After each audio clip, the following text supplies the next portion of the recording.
Razako e razako, razako fony anao nizaniza modofany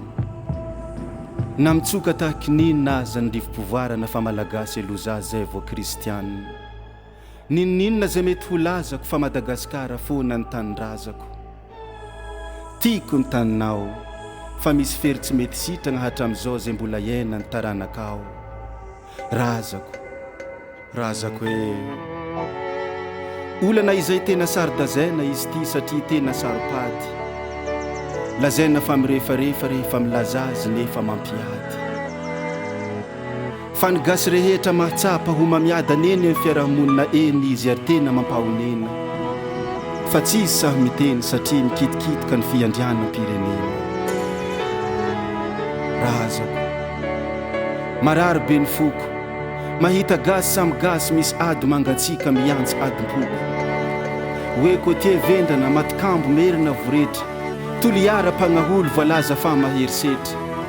mba miezaka manameva na amikozy miainga fa ny foko tsy mety zatra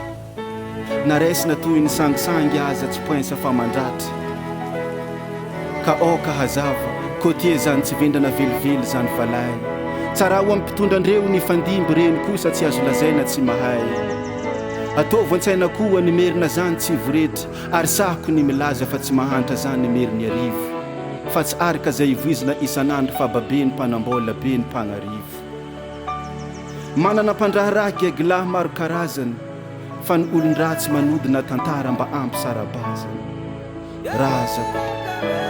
inona ny tena adisoanay avoaho ilay tena sarotakarina ifinako baba ibabohako heloka rehetra am'izay mba mody rariny